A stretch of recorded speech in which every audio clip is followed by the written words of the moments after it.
لا حول ولا قوة إلا بالله العلي العظيم. أعوذ بالله من الشيطان الرجيم. بسم الله الرحمن الرحيم. الحمد لله الذي هدانا لهذا وما كنا لنهتدي لولا أن هدانا الله. لقد جاءت رسل ربنا بالحق. الصلاة والسلام على أشرف الأنبياء والمرسلين مولانا أبي القاسم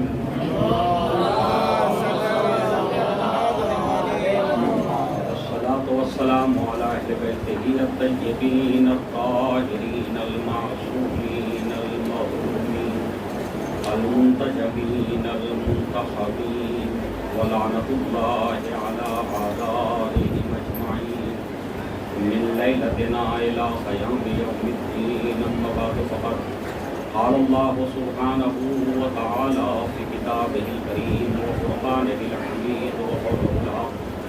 بسم الله الرحمن الرحيم.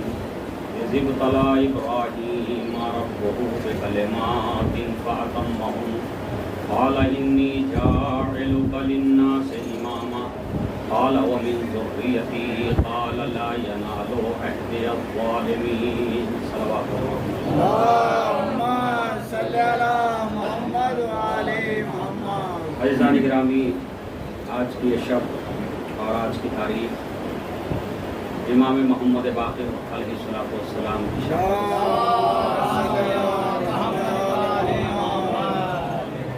7 ذی الحجہ 114 ہجری میں امام محمد باقر علیہ السلام کی شہادت ہوئی. اور مختصر وقت میں انشاءاللہ کچھ باتیں ایمان کے سلسلے میں، ایمان کی سیرت طیبہ کے سلسلے میں کروں. سب سے پہلے آپ حضرات کی خدمت میں وہ آئے واقعی ہدایت کے جس کی تلاوت کا شرف حاصل کیا، جس میں قرآن پاک یہ ارشاد خدا العالم یہ ارشاد فرما رہا ہے اذ ابتلی ابراہیم ربہ بکلمات فاتمہن.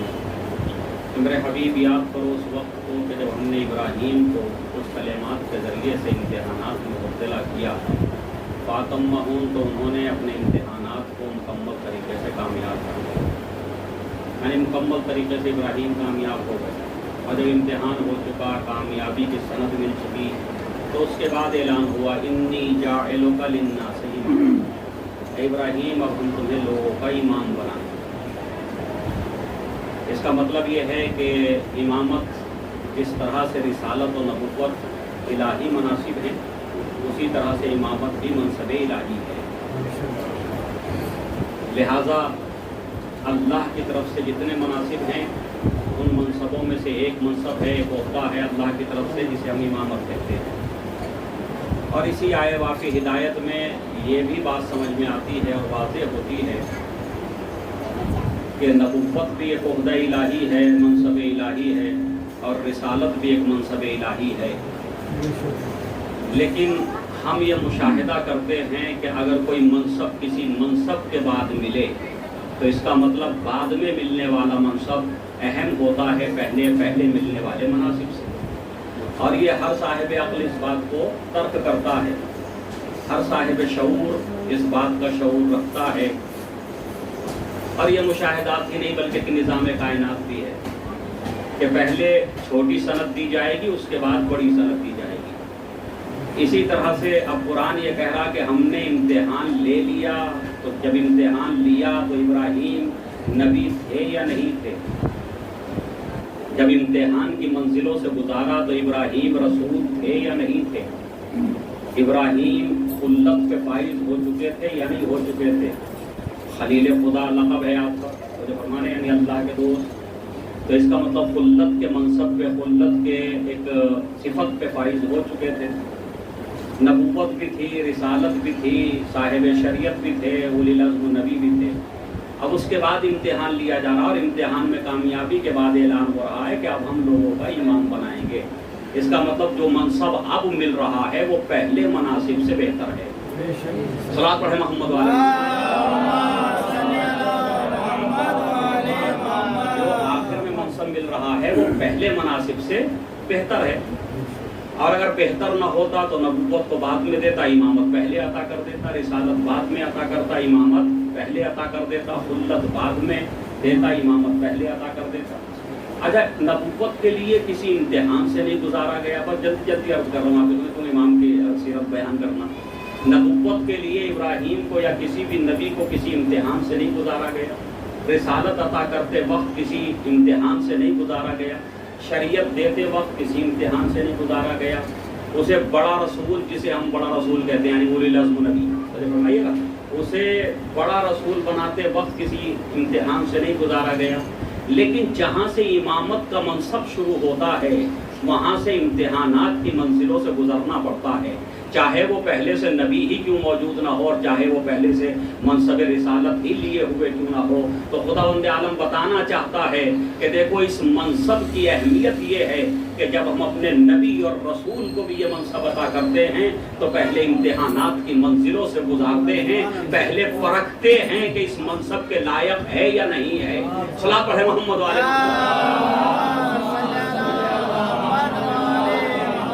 عزیزان گرامی، اس منصب کے لائق تو سارے نبی بھی نہیں ہیں، مجھے فرمائیے گا ذرا، تمام انبیاء بھی منصب امامت کے لائق اور مستحق نہیں ہیں۔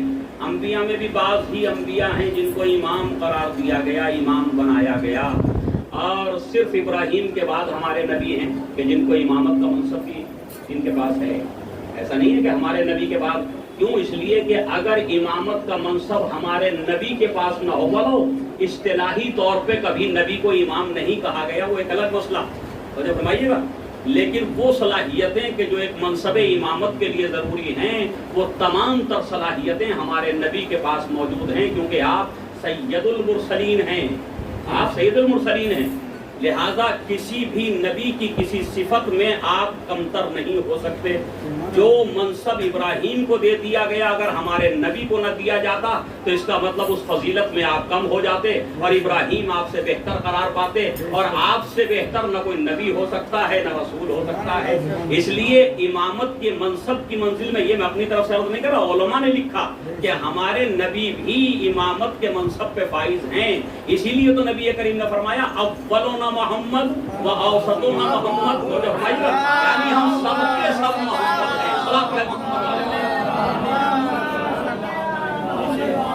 سب کے سب محمد ہیں، کیا مطلب؟ یعنی سب کی صفات اور سب کے مناسب ایک جیسے ہیں، مجھے فرمائیے، سوائے نبوت کو چھوڑ کے کہ بعد میں آنے والے حضرات امامت کے درجے میں تو شریک ہیں لیکن نبوت میں شریک نہیں ہیں، جو ہمارے ائمہ علیہ السلام ہیں۔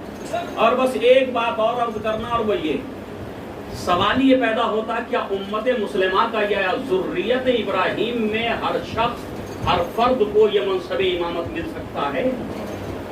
اور فرما رہے ہیں ذریت ابراہیم و اسماعیل میں کیا یہ منصب امامت ہر ایک کو دیا جا سکتا ہے؟ کیا یہ عہدہ الہی ہر ایک کو دیا جا سکتا ہے؟ کیا نبی کی ابراہیم کی ساری امت امام ہونے کی صلاحیت رکھتی ہے؟ تو ذرا غور کیجئے گا، جیسے ہی کہا کہ انی جاعلک للناس اماما، ہم تمہیں لوگوں کا امام بنائیں گے، تو ابراہیم کے دل میں ایک تمنا پیدا ہو گئی۔ نبوت دیتے وقت نہیں پوچھا میرے معبود نبوت میری ذریت میں چلے گی یا نہیں چلے گی، آگے بڑھے گی یا نہیں بڑھے گی۔ رسول بنتے ہوئے نہیں پوچھا کہ یہ رسالت کا عہدہ میری نسل میں بھی آگے بڑھے گا یا نہیں بڑھے گا۔ جیسے ہی اعلان ہوا انی جاعلک للناس اماما، ہم تمہیں لوگوں کا امام بنائیں گے، فوراً ابراہیم کی زبان پہ آیا ومن ذریتی، اور کیا یہ منصب امامت میری ذریت تک بھی پہنچے گا یا نہیں پہنچے گا؟ اس کا مطلب تمنا جس عہدے کے لیے اولی العزم نبی کر رہا ہے وہ نبوت نہیں ہے، وہ رسالت نہیں ہے، بلکہ وہ امامت ہے، جس میں اولی العزم بھی متمنی ہے، آرزو رکھ رہا ہے۔ صلاۃ پڑھے محمد والے۔ لہذا تمنا لیے ہے کون؟ رسول، اولی العزم نبی، کہ کاش میری امت میں، میرے ذریت میں بھی امامت باقی رہے۔ تو کیا کہا؟ ومن ذریتی، کیا میری ذریت میں بھی ہو؟ اچھا، سوال جس انداز میں کیا تھا ابراہیم نے وہ جواب بھی اسی انداز میں آنا تھا۔ کیا کہا؟ ومن ذریتی، یہ نہیں کہا وہ ذریتی۔ اگر یہ کہتے کہ میری پوری نسل امام ہوگی یا نہیں ہوگی، اور جو فرمایا خود ابراہیم نے واضح کر دیا وہ من ذریتی، میری ذریت میں میری نسل میں سے بھی کچھ لوگ امام بنیں گے، اس منصب تک پہنچیں گے یا نہیں پہنچیں گے. تو سب کی بات نہ ابراہیم نے کی تھی، تو جو ہمارے سب کی بات نہیں کی ابراہیم نے، کہا من ذریتی، میری اولاد میں سے کچھ کو منصب امامت ملے گا یا نہیں ملے گا. تو ادھر سے بھی وہی آواز آئی جیسا سوال تھا کہ لا ینال عہدی الظالمین، کہ میرا عہدہ ظالموں تک نہیں پہنچے گا. ابراہیم کہہ رہے ہیں میری ذریت میں کس کو امامت ملے گی. دو حصوں میں ابراہیم نے بھی بانٹ دیا کہ کچھ ہوں گے جن کو ملے گی اور کچھ ہوں گے جن کو نہیں ملے گی. تو امت ابراہیم کو، ذریت ابراہیم کو خداوند عالم نے بھی دو حصوں میں تقسیم کر دیا. تو جو فرمانا ہے کیا کہا کہ ایک وہ جو ظالم ہوں گے اور ایک وہ جو ظلم کی صفت سے کبھی متصف نہیں ہوں گے. جو ظالم ہوں گے ان تک یہ ہمارا عہدہ نہیں پہنچے گا. جو ہمارے جو ظالم ہوں گے، اب جو ظالم ہو، اب ظلم کی کتنی قسمیں ہیں؟ ظلم تین طرح کا ہوتا ہے، یا تو ظلم علی اللہ ہے، یا ظلم علی العباد ہے، یا ظلم علی انفس ہے. تو فرما رہے ہیں یعنی اپنے نفس پہ ہم ظلم کرتے ہیں، یا لوگوں پہ ظلم کرتے ہیں، یا اللہ پہ ظلم کرتے ہیں. اور یہ کوئی بھی صفت سے متصف جو ہوگا اسے ظالم کہا جائے گا. اسے فرمائیے گا. اچھا یہ بھی ذرا غور فرمائیے کہ پوری زندگی کو بھی تین حصوں میں آپ تقسیم کر لیجئے، اپنی پوری زندگی کو، چاہے ماضی میں ظالم رہا ہو اب صحیح ہو، اور چاہے اب ظالم ہو اور آنے والے زمانے میں صحیح رہے. تو تین حصوں میں زندگی بھی تقسیم ہو رہی. تو اس کا مطلب یہ تینوں زمانوں میں سے کسی ایک زمانے میں بھی اگر ظلم کرتا ہے تو اسے ظالم کہا جائے گا. اور فرما رہے ہیں اگر کوئی انسان کسی تینوں زمانوں میں سے کسی ایک زمانے میں ظلم کرتا، فرض کیجئے اس نے اپنے جوانی میں ظلم کیا، بڑھاپے میں ظالم نہیں ہے، لیکن ظالم کا لفظ اس کے لیے بولا جائے گا کہ یہ ظالم تھا. اور فرمانے یعنی ظالم تھا، اور اگر ابھی ظالم ہے اور پہلے نہیں تھا تب بھی ظالم کا لفظ صادق آئے گا، ظالم ہے. اور مستقبل میں، فیوچر میں اگر یہ ظالم ہے، ظلم کرے گا، تب بھی بولا جائے گا کہ ظالم ظلم کرنے والا ہے. تو اس کا مطلب جہاں بھی ظلم کی صفت سے متصف ہو جائے وہاں منصب امامت عطا نہیں ہو سکتا، منصب امامت وہاں نہیں مل سکتا. اب سمجھ میں نہیں آتا کہ امت مسلمہ میں کون ہو کہ جو اس منصب امامت پہ فائز ہو. اور فرمانے اس لیے کہ جتنے بھی مسلمان ہیں، بزرگ مسلمانوں کی بات کر رہا ہوں، وہ الفاظ میں یہاں دہرانا اصطلاحی جو ہیں وہ الفاظ دہرانا نہیں چاہتا. صلوات پڑھیں محمد. صدر اول کے مسلمان، نبی کے زمانے کے مسلمان، تو جو فرمائیے گا تو اب یہ سب کے سب مسلمان ہیں یا نہیں ہیں؟ تو یہ مسلمان تھے یا مسلمان ہوئے؟ غور فرمائیے گا، یہ مسلمان تھے یا مسلمان ہوئے؟ اگر آپ کہتے ہیں ہوئے تو اس کا مطلب پرانی زندگی ظلموں میں گزری، کیونکہ کفر سے بڑا کوئی ظلم نہیں ہو سکتا. سب سے بڑا ظلم ہے کفر. تو جس کی زندگی کفر میں گزری ہو اسے ظالم کہا جائے گا یا نہیں کہا جائے گا؟ کہا جائے گا ظالم. تو جو فرمائیے گا تو عزیزان گرامی، اب وہ ہوئے مسلمان، اور اگر نہ ہوئے ہوتے تو تاریخیں یہ باب قائم نہ کر رہی ہوتی کہ فلاں صاحب کب مسلمان ہوئے. تو جو فرمائیے گا فلاں صاحب کب مسلمان ہوئے، یہ ہر ایک بزرگ کے ساتھ لکھا ہوا ہے تاریخ میں کہ فلاں صاحب فلاں سن میں مسلمان ہوئے، فلاں صاحب فلاں تاریخ میں مسلمان ہوئے. ہاں اگر جو مسلمان جس کے لیے نہیں لکھا ہوا تو بس ایک ہی ذات گرامی ہے جس کو یہ بتایا گیا کہ اس نے دعوت ذوالعشیرہ میں نبی کی نبوت کی رسالت کی تصدیق کی. صلوات پڑھیں محمد والے محمد. تو سب مسلمان ہوئے، اس کا مطلب پہلے ظلم میں زندگی گزار چکے. اب ایک ہی ذات گرامی ہے کہ جو پہلے سے مسلمان تھا. تصدیق کی گفتگو ہے دعوت ذوالعشیرہ میں، ایمان لانے کی گفتگو نہیں ہے. تم میں سے جو اس امر میں میرا ساتھ دے، یہ کہا تھا نبی نے، جو میرا ساتھ دے. یہ نہیں کہا جو ایمان لے آئے، کہا جو میرا ساتھ دے. جو میرا ساتھ دے. تو نبی کریم سے کھڑے ہو کے حضرت علی نے کیا فرمایا کہ میں موجود ہوں آپ کا ساتھ دینے کے لیے. تو جو فرمائیے اسی لیے تمام علماء نے لکھا. حضرت علی کی بات آئی تو وہ دو جملوں اور پھر امام کی طرف آ رہا ہوں. ذرا غور فرمائیے گا، تمام علماء نے لکھا کہ مسلمانوں نے، علماء نے، فقہاء نے مل کر کے، مورخین نے، محدثین نے، اسلام کے پڑھے لکھے لوگوں نے، تو جو فرمائیے گا انہوں نے مل کر کے 3 لقب بنائے. صدر اسلام کے مسلمانوں کے لیے. دیکھیے بہت ہی احتیاط سے گفتگو کر رہا ہوں میں آپ کے سامنے، اور یہ احتیاط اب ممبروں پہ بہت ضروری ہے. صدر اسلام کے مسلمانوں کے لیے 3 لقب بنائے، 3 الفاظ، 3 جملے ترتیب دیے. ایک ہے رضی اللہ عنہ، یہ دعا ہے کہ خدا ان سے راضی ہو جائے، اور جو فرمائیے یہ دعا ہے. دوسرا ہے علیہ السلام، ہے نا علیہ السلام. تیسرا ہے کرم اللہ وجہہ. تینوں میں فرق کیا ہے؟ رضی اللہ عنہ مشترک ہے تمام مسلمانوں میں، آپ جس کے لیے کہیں چاہے کہہ سکتے ہیں، وجہ فرمان سب کے لیے ہے. علیہ السلام مشترک ہے تمام مسلمانوں میں، آپ کسی بھی مسلمان کو کہہ سکتے ہیں نہیں. آج کے مسلمان کو بھی اگر کوئی غائب ہے اور آپ لکھنا چاہیں کہ حضرت مفتی فلا فلا تو لکھ سکتے ہیں علیہ السلام، کوئی پریشانی کی بات نہیں ہے، کیونکہ وہ علیہ السلام جو ہے وہ ضمیر کی وجہ سے علیہ ہو رہا، ورنہ علیہ کا سلام ہو جائے گا وہ اگر سامنے ہوگا. صلاۃ پڑھے محمد والے انہیں ضمیروں کو بھی سمجھنا چاہیے. ہم کہتے ہیں السلام علیکم کیونکہ آپ سامنے ہیں تو علیکم، اور اگر سامنے نے کسی نے مجھے سلام پہنچایا، فلاں صاحب نے آپ کو سلام کہا، تو میں کیا کہوں گا علیکم السلام وعلیہ السلام. تو فرمائیے گا آپ پر بھی سلام ہو اور اس پر بھی جس نے سلام کہا ہے اس پر بھی سلام ہو، تو علیہ السلام یعنی غائب کی ضمیر ہے.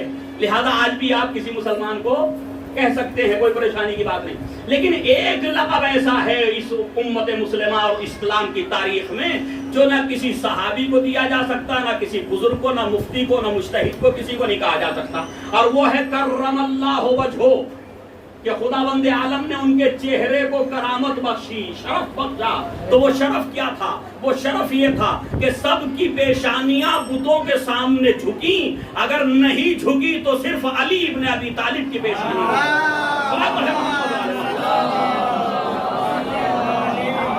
اس لیے کہا کرم اللہ وجہہ، خدا نے ان کے چہرے کو شرف بخشا. تو اس کا مطلب جس کی پیشانی بتوں کے سامنے نہیں جھکی، غیر اللہ کے سامنے نہیں جھکی، وہ مسلمان ہوا نہیں ہے، وہ مسلمان تھا. سلام پڑھے محمد والے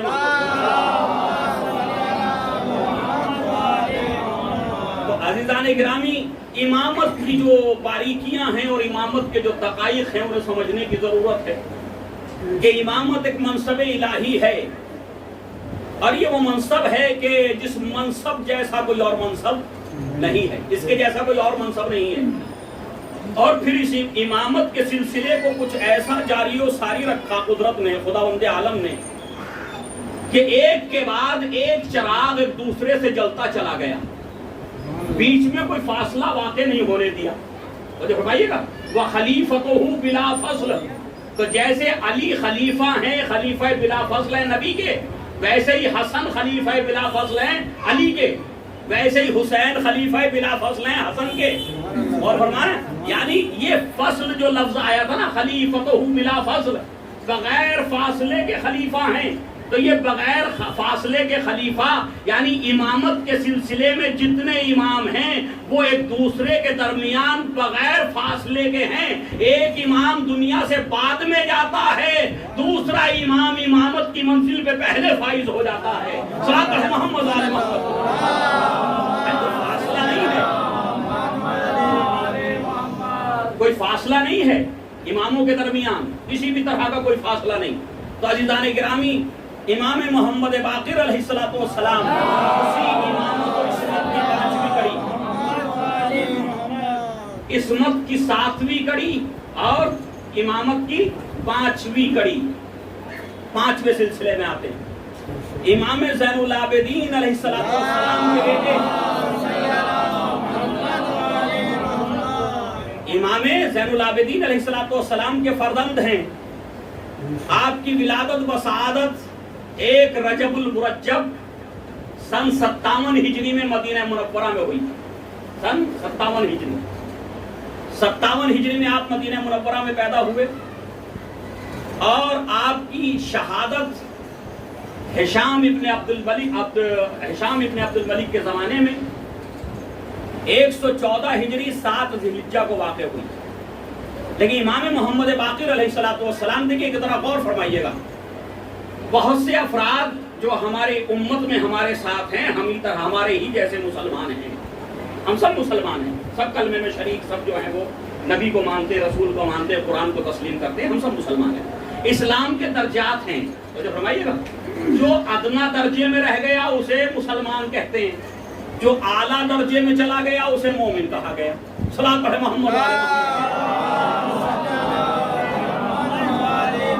تو عزیزان گرامی، امام محمد باقر علیہ الصلوۃ والسلام جو ہیں وہ 5ویں کڑی ہیں امامت کی۔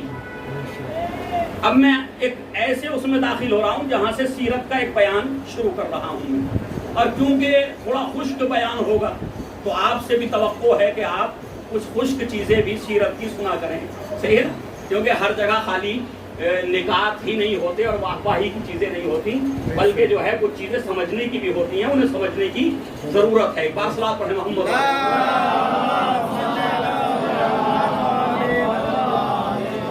تو سن 57 ہجری میں آپ دنیا میں تشریف لائے۔ آپ نے جب اس دنیا میں آنکھیں کھولی تو تقریباً اپنے دادا کے ساتھ یعنی امام حسین علیہ السلام کے ساتھ آپ نے 4 سال کا زمانہ گزارا۔ 4 سال کا زمانہ آپ نے اپنے دادا جد امجد کے ساتھ امام حسین کے ساتھ گزارا، 4 سال، اور تقریباً جو ہے وہ 39 سال آپ اپنے والد ماجد حضرت امام زین العابدین علیہ السلام کے ساتھ رہے۔ کتنا؟ 39 سال۔ کیونکہ سن 57 ہجری میں آپ کی ولادت ہے تو 4 سال ہیں واقع کربلا میں، اور فرمائیں 4 سال ہی کا تو وقت ہے واقع کربلا واقع ہونے میں، تو لہذا وہ 4 سال جو ہیں وہ امام حسین کے ساتھ تھے، اور باقی زمانہ آپ نے اپنے والد گرامی کی تربیت میں گزارا۔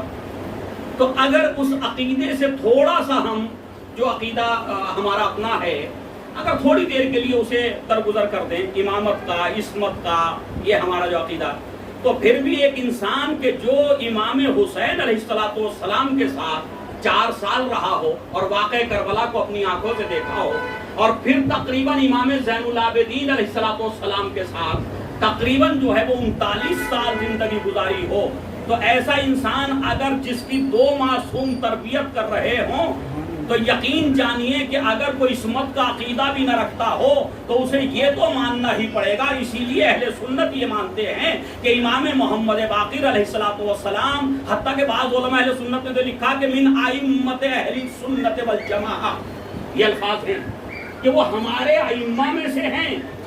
اور فرمائیے بدرہ یعنی کتنی کمال کی ذات گرامی ہے کہ جو ہمارے ائمہ کو اپنے امام نہیں بتاتے وہ بھی کمال کی منزلوں میں جب دیکھتے ہیں تو کہتے ہیں یہ ہمارے ائمہ میں سے ہیں۔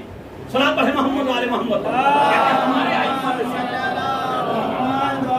یہ بعض علماء اہل سنت کا بیان ہے کہ من ائمۃ اہل سنت والجماعت، کہ یہ اہل سنت والجماعت کے اماموں میں سے ہیں۔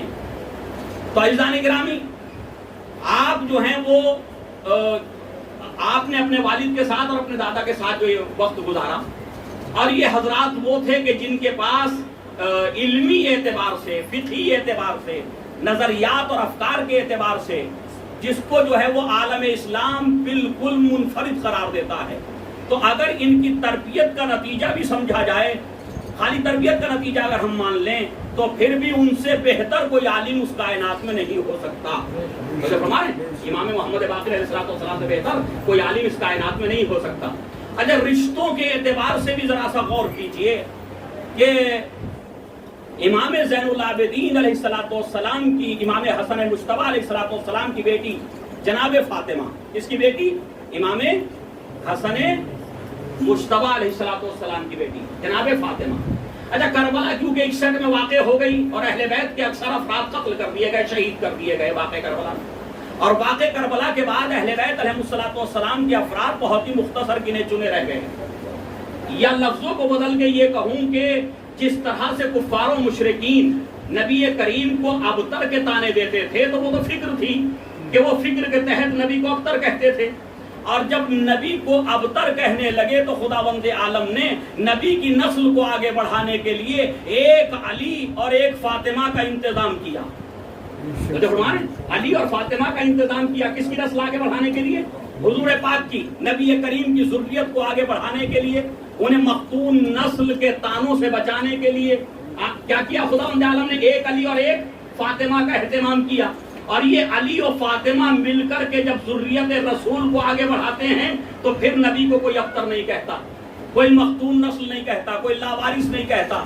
تو عزیزان گرامی، جس طرح سے پہلے مرحلے میں ایک علی اور ایک فاطمہ کو جو ہے وہ ملا کر کے ذریت رسول کو آگے بڑھایا گیا، اسی طرح سے جب کربلا کے میدان میں ذریت رسول کے چند افراد باقی رہ گئے اور اکثر لوگ شہید کر دیے گئے، تو خداوند عالم نے پھر وہی اہتمام کیا، حسن کی اولاد سے فاطمہ کو لیا، حسین کی اولاد سے علی کو لیا، پھر علی و فاطمہ ملے، اور جب علی و فاطمہ ملے پھر نسل رسول آگے بڑھی، اور اس طرح سے آگے بڑھی کہ کائنات کا کوئی شہر، کوئی ملک، کوئی دیہات، کوئی قریہ، کوئی مقام ایسا نہیں ہے کہ جہاں سادات حسنی اور سادات حسینی موجود ہوں۔ صلوات پڑھیں محمد والے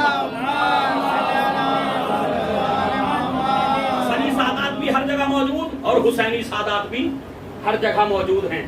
تو یہ دوبارہ سے سلسلہ شروع ہو رہا ہے کربلا کے بعد، علی و فاطمہ، یعنی علی کون ہے؟ امام زین العابدین علیہ السلام۔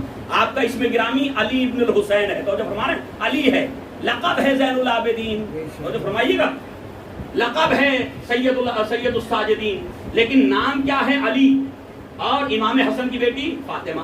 تو دونوں کو ملا کر کے پھر نسل رسول کو آگے بڑھایا، اور اب یہاں سے جو نسل آگے بڑھی، اچھا ذرا غور کیجئے گا، امام محمد باقر علیہ السلام انہی فاطمہ کے بیٹے ہیں، امام محمد باقر علیہ السلام انہی فاطمہ کے بیٹے۔ اسی لیے کبھی کبھی ہمارے مکتب میں پڑھانے والے علماء کبھی کبھی اپنے بچوں سے سوال کرتے ہیں، جو مکاتب میں پڑھتے ہیں، تعلیم حاصل کرتے ہیں، اسلامیات کو سیکھتے ہیں، ان سے پوچھتے ہیں کہ یہ بتائیے کون امام ہے 12 اماموں میں سے جن کے نانا بھی امام، جن کے دادا بھی امام، جن کے والد بھی امام، جن کا بیٹا بھی امام؟ تو جو فرمائیے گا، یعنی ایک عجیب سا سلسلہ آ کر کے بن گیا۔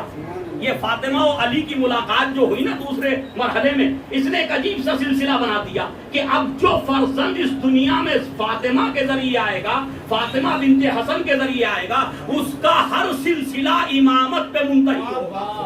صلوات پڑھیں محمد والے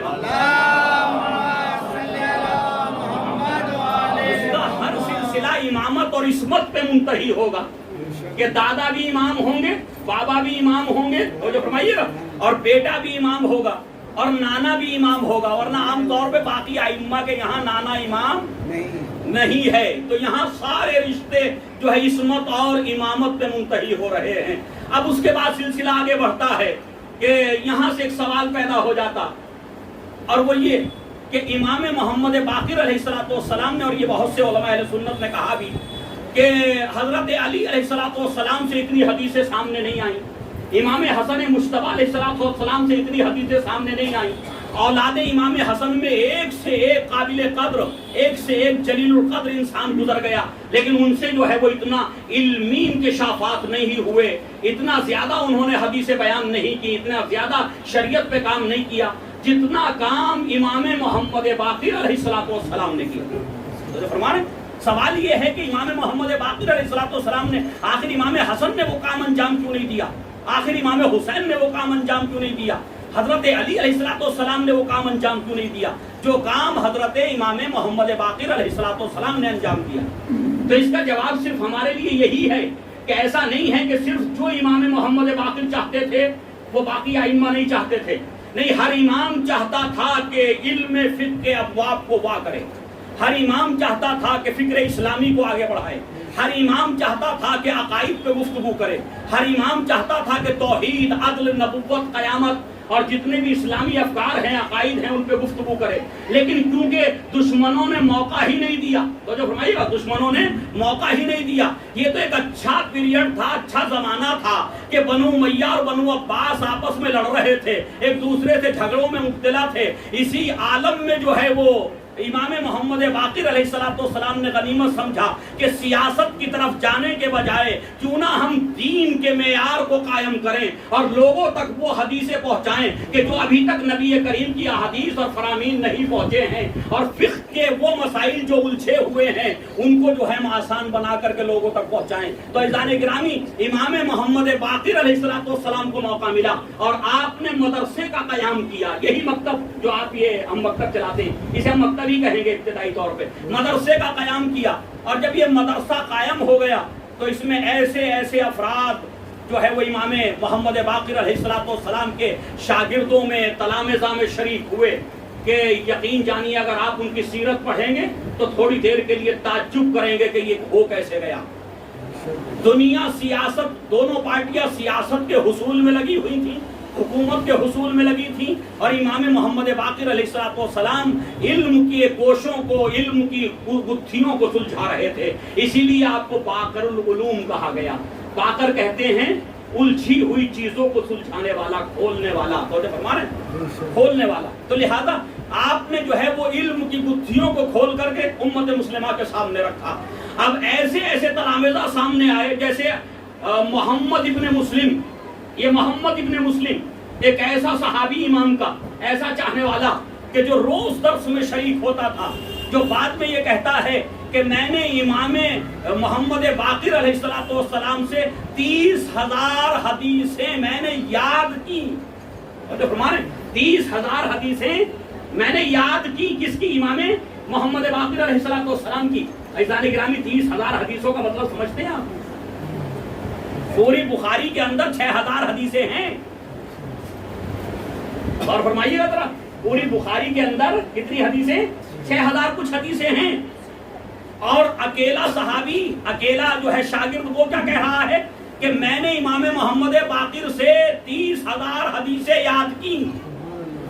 30,000 حدیثیں۔ اور پھر ایک اور صحابی ہیں جو آپ ہی کے سامنے زانو تلمس طے کر رہے ہیں، آپ ہی سے علم حاصل کر رہے ہیں، جن کا نام ہے جابر ابن یزید جوفی۔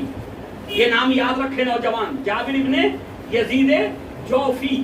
یہ کہتے ہیں کہ میں نے 70,000 حدیثیں امام محمد باقر علیہ السلام سے سنی۔ ان میں اور محمد ابن مسلم میں فرق یہ ہے، ان کا بیان یہ کہ میں نے یاد کی 30,000 حدیثیں، ان کا بیان یہ کہ میں نے سنی۔ فرمائیے، ان کا بیان یہ کہ میں نے 70,000 حدیثیں سنی۔ عزیزان گرامی، آپ کے سامنے عرض کروں کہ بزرگ جو ابتدائی اسلام میں لوگ گزر گئے، بڑے بڑے لوگ گزر گئے، ان کی حدیثوں کی تعداد اگر آپ دیکھنا چاہیں تو کتنی ہے؟ کسی کی حدیثوں کی تعداد 120، کسی کی حدیثوں کی تعداد 130، کسی کی حدیثوں کی تعداد 135، حتیٰ کہ امام علی علیہ السلام کی حدیثیں جو کتب ستہ میں موجود ہیں ان کی تعداد 120 125 ہے، اس سے زیادہ نہیں۔ اور فرمانے 125 حدیثیں جو کسی منصب پہ فائز ہو گئے تھے افراد نبی کے بعد، ان کی حدیثیں بھی 130 135، اس سے زیادہ نہیں ہیں۔ تو آپ نے اندازہ کیا کہ اگر کسی انسان نے 30,000 حدیثیں یاد کر لی ہوں تو بیان کرنے والے نے کتنی بیان کی ہوں گی جس میں سے اس کو اتنی یاد ہو گئی؟ صلاۃ پڑھیں محمد والے محمد۔ جو بیان کر رہا اس نے کتنی بیان کی ہوں گی؟ کیونکہ ہر بات یاد نہیں ہوتی، ہر بات کو آپ حفظ نہیں کر سکتے، کچھ ہی باتیں آپ کو یاد رہتی ہیں۔ اسی لیے دوسرا صحابی کہہ رہا، دوسرا چاہنے والا کہہ رہا کہ میں نے 70,000 حدیثیں سنی، میں نے 70,000 حدیثیں سنی۔ اور پھر اس کے بعد دوسرے بھی صحابہ موجود ہیں، جیسے حمران ابن عیون، ان کی اپنی حدیثیں موجود جو امام سے نقل کرتے ہیں، وہ آبان ابن تغلب، ان کی اپنی حدیثیں موجود جو وہ امام سے نقل کر رہے ہیں۔ اس کے علاوہ زرارہ ابن عیون جو حمران کے بھائی تھے، ان کی اپنی حدیثیں موجود ہیں۔ ہشام ابن عبداللہ یا عبد الملک، بہرحال تو ان کی بھی حدیثیں موجود ہیں۔ تو عزیزان گرامی، یہ وہ لوگ ہیں کہ جنہوں نے امام محمد باقر علیہ السلام کے بیان کردہ دین کو اور شریعت کو اور احکام کو لوگوں تک پہنچایا۔ اب امام جعفر صادق علیہ السلام فرماتے ہیں کہ اگر زرارہ ابن عیون، محمد ابن مسلم اور برید ابن معاویہ البجلی، اگر یہ لوگ نہ ہوتے تو ہمارا دین آگے نہیں بڑھ سکتا تھا. یعنی دین کا رکن قرار دیا امام جعفر صادق علیہ السلام نے اپنے بابا کے شاگردوں کو کہ یہ دین کا رکن ہے، دین آگے ہی نہیں بڑھتا. فقہ کی جو ہے بحث آگے بڑھ نہیں سکتی تھی اگر یہ لوگ اتنی زحمتیں نہ اٹھاتے، اتنی مشقتیں نہ اٹھاتے. لیکن عزیزان گرامی، آج وہ سلسلہ ہمارے یہاں کہیں نہ کہیں ختم ہو گیا، ٹھہر گیا، رک گیا. اب نہ کوئی حدیثیں یاد کرنے والا ہے اور نہ کوئی حدیثوں کی سند بیان کرنے والا ہے، جبکہ یہ چلتا رہنا چاہیے تھا. صلاۃ پڑھے محمد. اب مسائل کہاں بگڑے ذرا غور کیجئے گا. مسائل یہاں آ کر کے وہ ہوئے کہ جی ہم نے جب بھی کسی عالم دین کے پیچھے نماز ادا کرنا چاہی تو ہم نے اس عالم سے یہ تو سوال کیا کہ آپ کو نماز پڑھانے کا اجازہ ملا یا نہیں ملا. غور فرمائیے گا ذرا، بہت دقیق بات آپ کے سامنے عرض کر رہا ہوں کہ آپ کو نماز پڑھانے کا اجازہ ملا یا نہیں ملا. لیکن کبھی کسی خطیب سے، کسی ذاکر سے اور کسی عالم سے ممبر پہ بیٹھنے سے پہلے ہم نے کبھی سوال نہیں کیا کہ آپ کو نقل حدیث کا اجازہ ملا یا نہیں ملا. تو جو فرمائیے گا، کیونکہ نماز پڑھانے کا اجازہ کبھی نہ دیا گیا تھا، اور جو فرمائیے کبھی نہیں ایسا ہوا کہ نماز پڑھانے کا اجازت دیا. ہاں، علامہ مجلسی نے اپنے اس اساتذہ سے نقل حدیث کا اجازہ ضرور طلب کیا، تو جو ہمارے باقی محدثین نے اپنے اساتذہ سے نقل حدیث کا اجازہ ضرور طلب کیا. کیوں؟ اس لیے کہ نماز تو ہر وہ انسان پڑھا سکتا ہے جو بالغ ہو، عاقل ہو، 2 سورے صحیح سے پڑھنا جانتا ہو، وہ نماز پڑھا سکتا ہے. لیکن نقل حدیث کی ذمہ داری یہ بہت اہم تھی. یہ صرف وہی نقل کر سکتا ہے جو حدیثوں کو پہچانتا ہو کہ صحیح کون سی ہے، ضعیف کون سی ہے، مقطوع کون سی ہے، مرسل کون سی ہے، اور پھر وہ سمجھتا ہو کہ یہ حدیث کا سلسلہ صحیح ہے یا نہیں ہے. لہذا حدیث کا نقل کرنا یہ ذمہ داری تھی. لیکن اس کے لیے کوئی سوال ہم نے آج تک نہیں اٹھایا. علماء کے اوپر صلاۃ پڑھے محمد والے. ہم نماز پڑھنے کے لیے عالم تلاش کرتے ہیں جبکہ قبلہ موجود ہیں. امام جماعت کے شرائط میں صرف اتنا ہے، جن لوگوں کو نماز پڑھا رہا ہے ان سے قرأت بہتر ہو، بس. تو جب آئیے گا یہی ہے نا قبلہ، جن کو پڑھا رہا ہے، جن کی امامت کر رہا ہے، بس ان سے بہتر ہو اس کی قرأت، ان سے بہتر پڑھ سکتا ہو قرآن، ان سے بہتر اصولوں کو ادا کر سکتا ہو، بس. اس سے زیادہ کی شرط نہیں ہے. بالکل وہی نظریہ ہے ہمارا اس میں امامت جماعت میں جو ہمارے اہل سنت بھائیوں کا ہے کہ جہاں 4 کھڑے ہیں وہاں مولوی کو تلاش نہ کیجئے، جو بہتر پڑھ سکتا اسے آگے کھڑا کیجئے، جماعت پڑھ لیجئے. صلاۃ پڑھے محمد والے محمد.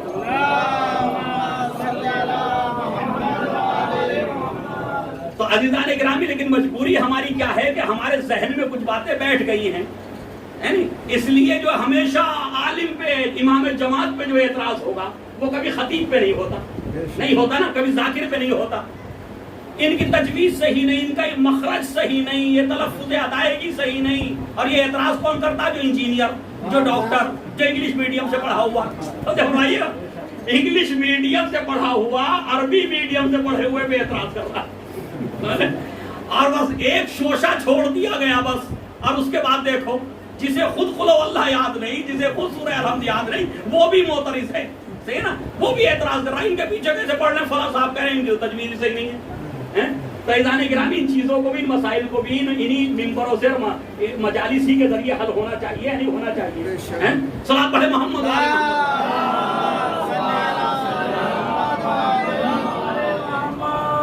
تو ابھی تو امام محمد باقر علیہ السلام کا علمی کارواں شروع ہوا، اور جب یہ علمی کارواں شروع ہوا تو علماء اہل سنت بھی دنگ رہ گئے.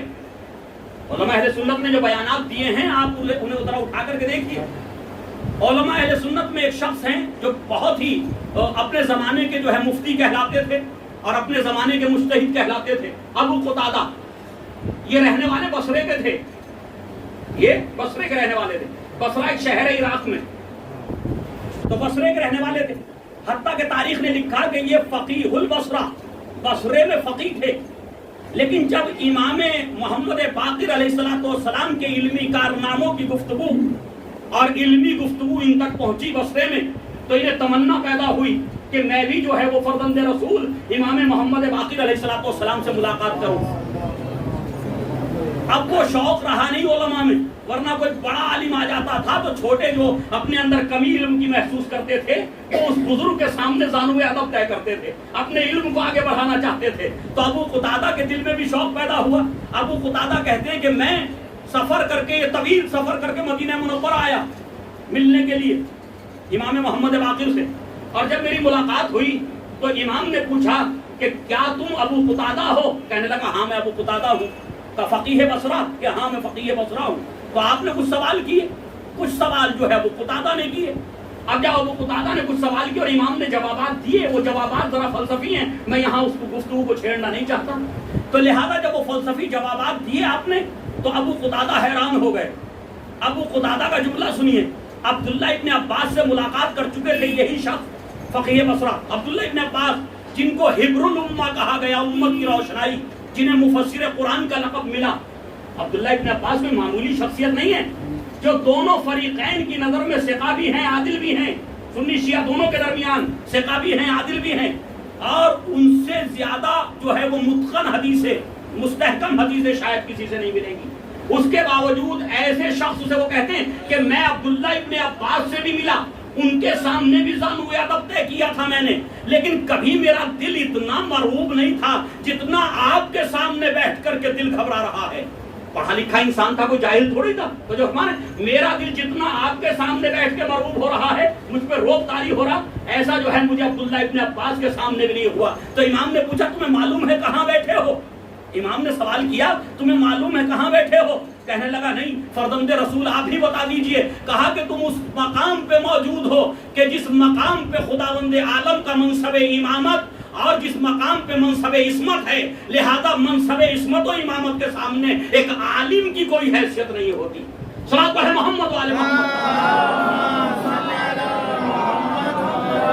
یہ ہیں ابو قتادہ، یہ ہیں ابو قتادہ، اہل سنت کے علماء میں سے، ان کے فقہاء میں سے ایک جو یہ بیان دے رہے ہیں۔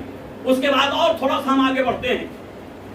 عبداللہ ابن عطا مکے کے رہنے والے، عبداللہ ابن عطا مکے کے رہنے والے، وہ یہ کہتے ہیں کہ ما رائے تو علماء عند احد اصغر منہم، کہ میں نے کسی بھی شخص کے سامنے علماء کو اتنا چھوٹا نہیں پایا۔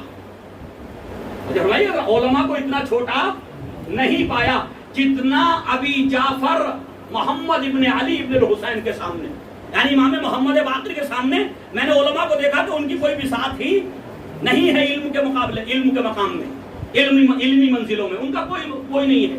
یعنی میں نے یہ دیکھا کہ امام محمد باقر علیہ السلام کے پاس جو علم ہے وہ میرے زمانے کے کسی انسان کے پاس نہیں ہے، کیونکہ سب کا علم کسبی تھا اور امام کا علم جو ہے وہ لدنی تھا، فرمانے وہ اللہ کی طرف سے تھا، تو لا محالہ امام کے علم کے سامنے کسی کا علم جو ہے برابر نہیں ہو سکتا۔ تو کہتے ہیں میں نے ایسا دیکھا۔ اس کے بعد ایک شخص کی مثال دیتے ہیں کہ ہمارے درمیان الحکم ابن عینیہ، اب یہ نام تو یاد نہیں رہیں گے آپ کو کیونکہ عربی کے نام ہیں، الحکم ابن عینیہ، وہ کہتے ہیں حکم ابن عینیہ، کہ میں نے ان کو دیکھا کہ ان کی اس قوم کے اندر ایک قدر و منزلت ہے، علمی طور پہ لوگ ان کا احترام کرتے ہیں، تعظیم کرتے ہیں، لیکن میں نے دیکھا کہ جب وہ امام محمد باقر کے سامنے ثانوِ ادب طے کرتے تھے تو ایسا لگتا تھا کہ جیسے کوئی بچہ اپنے ٹیچر کے سامنے بیٹھا ہوا ہو، اپنے معلم کے سامنے بیٹھا ہوا ہو۔ تو عزیزان گرامی، یہ ہے امامت کا علم، یہ ہے عصمت کی منزلیں، کہ جہاں پر بڑے بڑے علماء بھی جو ہیں وہ گھبراتے ہیں وہاں پر جاتے ہوئے اور مقابلہ کرتے ہوئے۔ صلوات پڑھیں محمد والے۔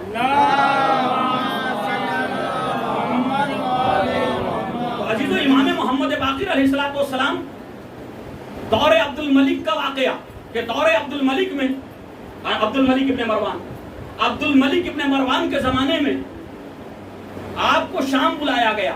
توجہ سنیے گا ذرا، شام بلایا گیا۔ جب آپ شام کے لیے تیار ہوئے جانے کے لیے اور راستے میں دیکھا آپ نے، تو کیا دیکھا کہ ایک پہاڑ ہے، اس پہاڑ پہ بہت سے لوگ جمع ہو رہے ہیں، بہت سے لوگ اکٹھا ہو رہے ہیں۔ تو آپ نے پوچھا کہ یہ کون لوگ ہیں، یہ کیوں اکٹھا ہو رہے ہیں؟ تو پتا چلا کہ یہ نصرانی ہیں، عیسائی ہیں، اور اس پہاڑ کی ایک کہف میں، ایک گفا میں ان کا ایک بزرگ عالم رہتا ہے جو سال میں ایک مرتبہ اپنی گفا سے باہر آتا ہے اور اپنی قوم کو واضح و نصیحت کرتا ہے، تبلیغ و ارشاد کرتا ہے، اور آج اس کے باہر آنے کا دن ہے تو یہ ساری قوم جمع ہو رہی ہے. ان کے جو سوال ہوتے ہیں، جو مسائل ہوتے ہیں، یہ اپنے عالم سے پوچھتے ہیں اور سوال کرتے ہیں. تو ایک مرتبہ ان نصارہ سے امام نے فرمایا کیا اجازت ہے کہ میں بھی آپ کے ساتھ آپ کے عالم سے ملوں؟ تو انہوں نے کہا صحیح، آپ ہمارے ساتھ چلیے. اب ایک مرتبہ اس پہاڑ میں آئے تو آنے کے بعد بہت ضعیف انسان، جب وہ سامنے آیا تو بہت ضعیف انسان تھا. اس نے مجمع پہ نظر دوڑائی اور ایک نظر ڈالنے کے بعد کہنے لگا امام محمد باقر علیہ السلام سے کہ اے شخص، تم حل انت منا امن امت المرحومہ، یہ جملہ، تم ہم میں سے ہو یا امت مرحومہ میں سے ہو؟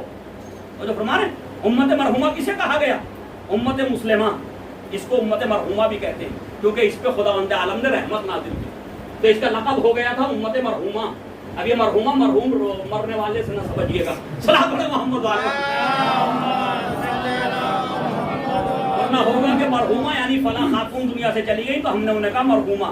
کیوں کہا مرحومہ؟ کیونکہ وہ اللہ کی رحمت پہ چلی گئی ہے نا. وہی لفظ وہی ہے، معنی وہی ہے، فرمائیے گا. لیکن یہ یہاں پہ مرنے کے معنی نہیں ہے یا یہاں پہ گزر جانے کے معنی نہیں ہے. مرحومہ جس پہ رحمت نازل کی ہو. تو عزیزان گرامی، امت مرحومہ کہا کہ میں امت مرحومہ میں سے ہوں. من علمائہا ام من جہالہا. عجیب سوال کیا اس نے. آپ اس امت کے علماء میں سے ہیں یا اس امت کے جاہلوں میں سے ہیں؟ آپ اس امت کے علماء میں سے ہیں یا جاہلوں میں سے؟ امام نے فرمایا لست من جہلا، من جاہلوں میں سے نہیں، میں جاہلوں میں سے نہیں ہوں. اچھا، لفظوں کو بدل کے یوں بھی تو کہہ سکتے تھے وَأَنَا مِنَ الْعُلَمَاء. غور فرمائیے گا ذرا کہ میں علماء میں سے ہوں، یہ کہہ سکتے تھے یا نہیں؟ لیکن آپ نے کیا کہا؟ میں جاہلوں میں سے نہیں ہوں. اس کا مطلب یہ ہے کہ عالم کو بھی احتیاط کرنی چاہیے اپنی گفتگو میں. عالم کو بھی حق نہیں کہ وہ اپنے کو عالم کہے. صلاۃ علی محمد وعلی محمد. کیونکہ جب آپ کہتے ہیں میں عالم ہوں تو اس کا مطلب یہ ہے کہ آپ کے اندر غرور پیدا ہونے کے زیادہ جو ہیں وہ وسائل ہیں. اس وقت کے غرور پیدا ہو جائے گا، انانیت آ جائے گی. تو کہا نہیں، میں جوہلا میں سے نہیں ہوں. کہا اچھا. اس نے کہا میں پوچھوں یا آپ مجھ سے سوال کریں گے؟ کہا آپ ہی پوچھ لیجیے. تو ایک مرتبہ اپنی قوم کی طرف متوجہ ہو کے کہا یہ جوان مجھ سے کہتا کہ سلنی، مجھ سے پوچھو، سلنی مجھ سے پوچھو. یہ جوان مجھ سے کہتا، وہ ابھی یہ نہیں سمجھا کہ یہ ہے کون. اور فرما رہے تو سمجھ رہا کہ نوجوان مجھ سے کہہ رہا جو پوچھنا پوچھ لو. تو ایک مرتبہ پوچھنے لگا اچھا یہ بتاؤ کہ جنت میں لوگ رہیں گے نا، جنت میں جائیں گے نا، تو اہل جنت وہاں پھلوں کی لذتوں سے تو جو ہے وہ بہراور ہوں گے، کھانا کھائیں گے، سب کچھ کریں گے. تو جو فرمائیے گا لذتوں سے بہراور ہوں گے، لیکن وہ لذتوں سے بہراور ہونے کے باوجود وہاں کسی طرح کی نجاست میں مبتلا نہیں ہوں گے. تو کیا اس کی مثال ہے نوجوان تمہارے پاس کوئی ہے کہ جس پہ ہر ایک یقین کر سکے اور جسے ہر ایک تسلیم کر سکے؟ تو میرے مولا نے فرمایا ہاں اس کی مثال ہے. تو وہ تعجب کرنے لگا کہ یہ مثال دیں گے کیا؟ تو ایک مرتبہ میرے مولا نے کہا کہ جیسے بچہ شکم مادر میں رہتا ہے، ہر وہ غذا کھاتا ہے جو ماں کھاتی ہے، لیکن اجازت نہیں پھیلاتا. صلاۃ علی محمد والے محمد. تو اس بچے کی مثال ہے کہ شکم مادر میں ہے، ہر چیز سے بہراور ہوتا، کھاتا پیتا سب کچھ کرتا ہے، غذا حاصل کرتا ہے، لیکن نجاست نہیں پھیلاتا. اسی طرح جنت میں ہم ہوں گے کہ ہر چیز سے بہراور ہوں گے لیکن نجاست سے دور ہوں گے. مجھے فرمائیے گا. تو یہ آپ نے مثال دی اس کو. اب وہ حیران ہو گیا، کہا کہ اچھا. اب اس نے 2-4 سوال اور کرنے کے بعد، بات مختصر کر رہا ہوں، 2-4 سوال اور کرنے کے بعد اب اس نے بڑا عجیب سا سوال کر لیا. کہتے ہیں کہ سوال جو ہیں پہلے آہستہ آہستہ آسان ہوتے ہیں اور آخر میں پھر وہ سخت ہوتے جاتے ہیں. تو وہ تھا تو عالم اپنا، ایسا تو نہیں ایک قوم کا عالم تھا. تو اس نے سوال کیا اچھا یہ بتاؤ وہ 2 بھائی کون ہیں کہ جن میں سے ایک کی عمر 150 سال اس دنیا کے اندر اور دوسرے کی عمر صرف 50 سال. دونوں ایک ہی دن پیدا ہوئے، ایک ہی دن مرے، ایک ہی دن قبر میں دفنائے گئے. تو سوال تو عجیب تھا، ہے عجیب یا نہیں؟ مولانا کو چھوڑ کے باقی آپ میں سے کوئی بتا دے. صلاح پڑھے محمد والے. اور بھائی ہم بھی جو بتا رہے ہیں یہ علوم آل محمد کا فیض ہے جو انہوں نے بیان کر دیا. تو جو فرمائیے گا تو ایک مرتبہ اس نے سوچا بس ہم اس سے بہتر سوال، اس سے سخت سوال اس نوجوان کے لیے نہیں ہو سکتا. تو ایک مرتبہ میرے مولا نے کہا کہ کیا تم قرآن کی ان آیتوں کو نہیں جانتے جن میں جناب عزیر کا ذکر کیا خدا نے، کہ جب وہ ایک قریے سے گزرے، ایک گاؤں سے گزرے تو خدا بند عالم نے اس گاؤں کا تختہ پلٹ دیا، سب مردہ پڑے ہوئے تھے. تو وہ کہنے لگے میرے معبود تو ان کو زندہ کیسے کرے گا، یعنی انہیں تعجب ہوا کہ زندہ کیسے کرے گا. فاماتہ اللہ، تو خدا بند عالم نے ان کو بھی موت دے دی. یہ دوسروں کی زندگی کے بارے میں پوچھ رہے تھے. اور فرمائیے گا خدا نے کہا لوگ تمہیں تمہاری ہی مثال دے کے بتاتے ہیں.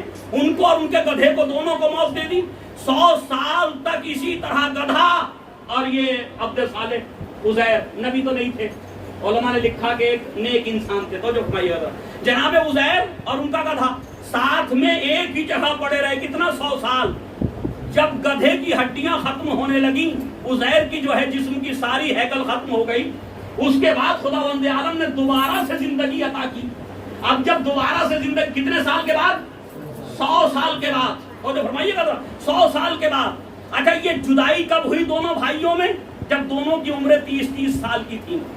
اور جو فرمائیے دونوں ایک ساتھ پیدا ہوئے تھے، تباہم پیدا ہوئے تھے، ٹوئن ون جسے کہتے تھے نا، تو ٹوئنز پیدا ہوئے تھے. تو ان کی عمریں 30 سال کی تھی جب یہ واقعہ ہوا جناب عزیر کے ساتھ. اب جب یہ واقعہ ہوا اور پھر دوبارہ زندہ کر دیے گئے تو دنیا میں عزیر کی عمر کتنی ہوئی؟ دنیا میں عزیر کی کتنی رہی عمر؟ 50 سال نا. اور ان کی کتنی ہو گئی؟ ان کی 30 سال رہی. ان کی 130 ہو گئی. بھائی کی دنیا کی زندگی 130 ہو گئی. اور جو فرمائیے گا ذرا ان کی کتنی ہوئی؟ صرف 30 سال. کیونکہ 100 سال تو مرے پڑے رہے نا، تو دنیاوی زندگی سے وہ اس میں شمار نہیں ہو سکتی کیونکہ موت دے دی گئی. اچھا اس کے بعد 20 سال اور دونوں زندہ رہے اور پھر دونوں کا انتقال ایک ہی دن ہوا. تو ایک کی عمر ہوئی 150 سال اور دوسرے کی عمر ہوئی صرف 50 سال. تو جیسے ہی یہ جواب سنا کہ وہ عزیر اور عزرا ہیں، تو جیسے ہی یہ جواب سنا تو ایک مرتبہ وہ حیران ہو گیا، اپنی قوم سے کہنے لگا کہ دیکھو آج کے بعد جب تک یہ شخص روئے زمین شام پہ موجود ہے مجھ سے سوال نہ کرنا.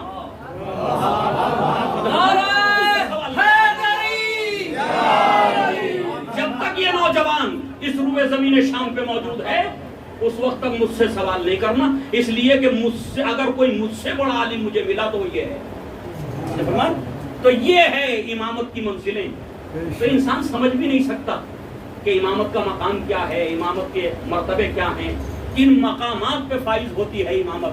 تو عزیزان گرامی، امام محمد باقر علیہ السلام نے جو مدرسہ قائم کیا تھا، جو مکتب شروع کیا تھا، جس میں تعداد صرف سینکڑوں میں تھی، توجہ سنیے گا ذرا، تعداد سینکڑوں میں تھی، وہی مدرسہ جب امام جعفر صادق علیہ السلام کو منتقل کیا تو اب اس مدرسے میں وہ مدرسہ نہیں رہا، وہ اسکول نہیں رہا، وہ کالج کی حد تک باقی نہیں رہا، بلکہ اب وہی امام محمد باقر کا قائم کیا ہوا مدرسہ یونیورسٹی میں تبدیل ہو گیا. جو فرمائیں اب تاریخ یہ کہتی ہے کہ جب بیٹے نے باپ کی میراث کو لیا تو اس وقت 4000 شاگرد ایک ممبر کے نیچے ہوتے تھے. 4000 شاگرد. شاید ابھی بھی کسی کلاس میں 4000 شاگرد نہ ملے. اور فرمائیے کسی کلاس میں 4000 شاگرد شاید آج بھی نہ ملے کسی درس کے اندر. یونیورسٹی میں بھی شاید نہ ہو 4000 کسی ایک شعبے میں. اور فرمائیے گا تو 4000 شاگرد ایک وقت میں. کس مدرسے کی بات، کس ممبر کی بات ہو رہی؟ وہی جو امام باقر علیہ السلام کا قائم کرتا تھا. اچھا یہ القاب جو لفظ باقر ہے، جو لقب ہے آپ کا باقر، علوم کو کھولنے والا، علوم کو پھیلانے والا، علوم کی گتھیوں کو سلجھانے والا، یہ جو باقر لقب ہے یہ کیا دنیا والوں نے دے دیا آپ کو؟ کیا اس وقت کے علماء نے آپ کو باقر کہا؟ نہیں، ایسا نہیں ہے عزیزان گرامی. تو یہی فرق ہے غیر معصوم میں اور معصوموں میں کہ کوئی بھی انسان غیر معصوم کی ذمہ داری نہیں لے سکتا کہ یہ کل جا کر کے کیا کارنامے انجام دے گا، کیا بنے گا، کیا نہیں بنے گا. لیکن نبی کریم نے اپنے ہر ایک فرد کی قیامت تک کے لیے ذمہ داری لے لی. جب نام بیان کیا تو لقب بھی بیان کیا. جب کہا کہ وہ محمد ہوں گے تو یہ بھی بتا دیا کہ باقر کا لقب ملے گا. جب کہا کہ وہ جعفر ہوں گے تو کہا صادق کے لقب سے ملقب ہوں گے. یہ القاب بھی نبی نے دیے. کیوں؟ کارنامے نبوت نبوت کی نگاہیں دیکھ رہی تھی کہ ان یہ کارنامہ انجام دیں گے، یہ کارنامہ انجام دیں گے، لہذا جیسے کارنامے نبوت دیکھ رہی تھی ویسے القاب عطا کرتی ہے۔ صلاۃ محمد علی محمد، ویسے ہی القاب عطا کر دیا ائمہ علیہ الصلوۃ والسلام کو۔ جابر ابن عبداللہ انصاری یہ کہتے ہیں کہ میں نبی کریم کی خدمت میں حاضر ہوا تو ایک مرتبہ نبی کریم نے فرمایا یا جابر سیبقى حتی تلتقی ابن محمد، اے جابر تم اس وقت تک زندہ رہو گے۔ کب تک زندہ رہوں گا مولا؟ اس وقت تک زندہ رہو گے جب تک کہ تم میرے بیٹے باقر سے ملاقات نہ کر لو۔ تو میں نے پوچھا وہ باقر، وہ محمد کون ہوں گے؟ کہا شمائلہ شمائلی، یہ لفظ ہیں، اس کا کردار، اس کا طریقہ زندگی میرا طریقہ زندگی ہوگا۔ تم کیسے پہچانو گے؟ سمجھ لینا جو صفات میری ہیں وہی میرے اس بیٹے کی ہوں گی، اور جب تم ان سے ملنا فقرؤہ منی السلام، تو تم اس کو میرا سلام پہنچا دینا۔ کون پیغام پہنچا رہا؟ نبی کریم۔ کس کے ذریعے؟ جابر بن عبداللہ انصاری کے ذریعے۔ عزیزان گرامی، یہ نبی کو کیا ضرورت پڑ گئی تھی اس طرح کے الفاظ رکھنے کی اور اس طرح کی گفتگو کرنے کی؟ اور فرمائیے نا ذرا، یہ اسی لیے تو غیب کی خبریں تھیں، مستقبل کی خبریں تھیں کہ 100 سال کے بعد، 50 سال کے بعد ایسا ہوگا، تاکہ جو لوگ نبوت پہ آج یقین نہیں رکھتے ان کی نسلیں جب یہ ہو جائے میرا کہا ہوا تو شاید بعد میں یقین لے آئیں، ایمان لے آئیں کہ ہاں جو نبی نے کہا تھا وہ پورا ہو گیا۔ صلاۃ ہے محمد والے محمد۔ ابھی بھی یقین نہیں رکھتے، شاید بعد میں یقین آ جائے کہ جو نبی نے کہا تھا وہ پورا ہو گیا۔ تو فرمائیے گا۔ اچھا، ایک روایت یہ بھی کہ جناب جابر کہتے ہیں کہ میں نبی کی خدمت میں جب حاضر ہوا تھا اور جب یہ خوشخبری نبی نے مجھے دی تھی تو اس وقت نبی کی خدمت میں جب میں حاضر ہوا تو ایک کھجوروں کا طبق رکھا ہوا تھا، تش رکھا ہوا تھا، تو آپ نے سب سے پہلے ایک مٹھی کھجوریں خرمے مجھے اٹھا کر کے مجھے دیں، اور میں نے جب انہیں گنا تو 18 تھے، تو میں نے اسے یاد رکھ لیا کہ یہ 18 ہی کیوں ہیں، کیا اس کے پیچھے بھی کوئی راز ہے کہ میں اپنی ایک زندگی گزار چکا، اور جب زندگی گزار لی تو سوچتا تھا کہ مجھ پہ بڑھاپا طاری ہو رہا ہے، میں عمر کے ایک مرحلے میں داخل ہو چکا ہوں، لیکن محمد کہیں نظر نہیں آتے، محمد نہیں نظر آتے جن کو مجھے نبی کی امانت پہنچانی ہے۔ ایک مرتبہ پتا چلا کہ امام زین العابدین علیہ السلام کے یہاں ایک بیٹا پیدا ہوا ہے، کیونکہ نبی نے کہا تھا میرا 5واں جو ہے نائب ہوگا، تو کہا ایک بیٹا پیدا ہوا، تو انہوں نے سوچا شاید ہو نہ ہو یہی بچہ جو ہے وہ 5واں نائب ہو، کیونکہ چوتھے نائب تو امام زین العابدین علیہ السلام ہے۔ اتنا یقین تھا نبی کے کلام پر، ایک صحابی کو کتنا یقین تھا نبی کے کلام پر۔ وہ ایک مرتبہ آئے اور آنے کے بعد امام زین العابدین علیہ السلام سے پوچھا، اے فرزند رسول، کیا آپ کا نائب اس دنیا میں آ گیا؟ کیا نبی کا 5واں نائب اس دنیا میں آ گیا؟ تو امام نے امام محمد باقر کو طلب کیا۔ اب جو امام محمد باقر آئے تو ایک مرتبہ جابر بن عبداللہ انصاری کی نظریں پڑی اور ان کے چلنے کے انداز کو دیکھا تو وہ جملہ یاد آیا، شمائلہ شمائلی، اس کا طریقہ میرا طریقہ ہوگا۔ جیسے ہی محمد باقر کے جثے پہ نظر پڑی، چلتے ہوئے دیکھا، آگے بڑھتے ہوئے دیکھا، تو نبی کا آگے بڑھنا، نبی کا قدم رکھنا وہ سب یاد آ گیا۔ وہ ایک مرتبہ کہنے لگے، خدا کی قسم جس کے قدرت میں میری جان ہے، ہو نہ ہو آپ ہی نائب رسول ہیں، آپ ہی نائب رسول ہیں۔ اور ایک مرتبہ پوچھتے ہیں کہ یہ بتاؤ آپ کا نام کیا ہے؟ آپ نے فرمایا کہ میرا نام محمد ابن علی ابن الحسین ہے، میں محمد ابن علی ہوں۔ پر جیسے ہی محمد کا نام سنا ایک مرتبہ کھڑے ہو گئے، بیٹھے ہوئے تھے، کھڑے ہو گئے۔ کس کے لیے؟ صحابی، بزرگ صحابی، تو جو ہماری جو 90 سال کی ایج تک پہنچ چکا، وہ کھڑا ہو رہا کس کے لیے؟ ایک بچے کے لیے۔ یعنی صحابیت بتا رہی ہے کہ جب صحابیت اخلاص کے ساتھ آگے بڑھتی ہے تو پھر وہ یہ نہیں دیکھتی کہ امام کم سن ہے یا امام جوان ہے یا امام صاحب ہے محمد کھڑے ہو گئے، کھڑے ہو کر کے گلے کو بوسا دیا، امام کے گلے کو بوسا دیا، اور اب ایک مرتبہ پھر امام کے قریب بیٹھ گئے۔ تھوڑی دیر میں کھجوروں کا تشت آ گیا، خرموں کا تشت آ گیا۔ ایک مرتبہ میرے مولا امام محمد باقر علیہ السلام نے ایک مٹھی کھجوریں اٹھائی اور جابر بن عبداللہ انصاری کو دی۔ اب جو دی تو پھر جابر نے گنی، یاد آ گیا نا کہ یہی منظر تو تھا وہاں۔ اب جو ایک مرتبہ گنی تو تاریخ کہتی کہ وہ بھی 18، وہ بھی 18۔ جابر نے ہاتھوں کو جوڑ کے کہا، فرزند رسول کیا کچھ اور عطا ہو سکتا ہے؟ تو امام نے فرمایا اگر ہمارے نانا نے اس سے زیادہ دیا ہوتا تو ہم بھی تمہیں اس سے زیادہ دیتے۔ صلاۃ پڑھیں محمد والے۔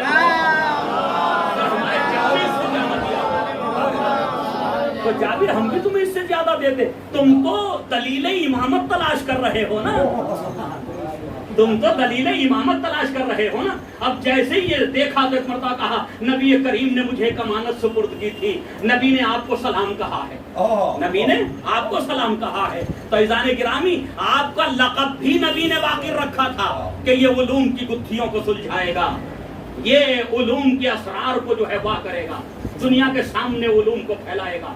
یہ امام محمد باقر علیہ السلام ہی کی ذات گرامی اور انہی کی مشقتوں اور زحمتوں کا نتیجہ ہے کہ آج ہمارے پاس فقہ جعفری موجود ہے. ولو امام جعفر صادق کی طرف منسوب ہے فقہ, لیکن سب سے زیادہ روایات امام محمد باقر علیہ السلام سے ہیں.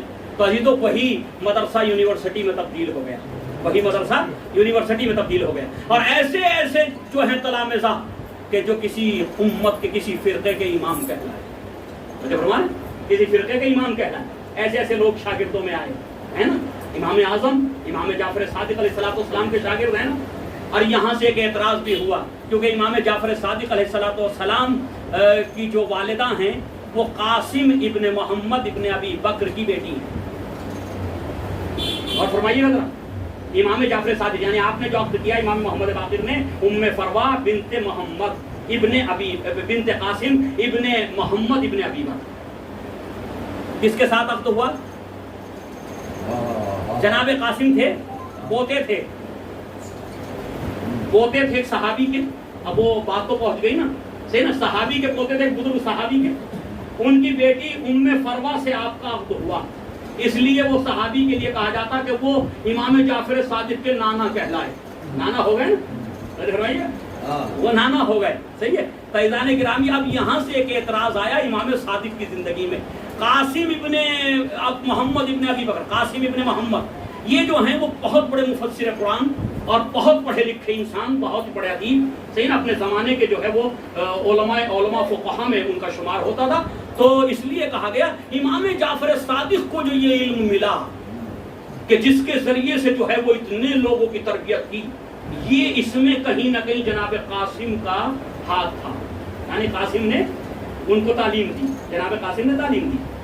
جبکہ ایسا جو ہے اگر یہ بات ہوتی تو خود قاسم ہی مشہور ہو جاتے. یہ بھی ایک اپنی جگہ سوال ہے. پھر دوسرے یہ کہ چلیے وہ تو سمجھ میں آتا, قاسم نے امام جعفر صادق علیہ السلام کو پڑھایا, سکھایا, لکھایا, وہ سب تو سمجھ میں آتا, لیکن امام محمد باقر کو وہ علم کہاں سے ملا؟ تو جو ہماری امام محمد باقر علیہ السلام کو کس نے پڑھایا؟ اس کا مطلب یہ ہے کہ تم اس علم الہی کو چاہتے ہو کہ دوسرے لوگوں کی طرف جو ہے موڑ دو اور ان کے علم کو دوسروں کے علم کا جیسا بتا دو. یہی تو کوشش ہے. حقیقت امر یہ ہے کہ ان میں سے نہ کبھی نبی کسی کے سامنے زانوے ادب طے کرتے تھے, نہ علی نے کبھی کسی کے سامنے زانوے ادب طے کیا, اور اگر زانوے ادب طے بھی کیا تو معصوم نے معصوم کے سامنے کیا, کبھی غیر معصوم کے سامنے زانوے ادب طے نہیں کیا. صلاۃ پڑھیں محمد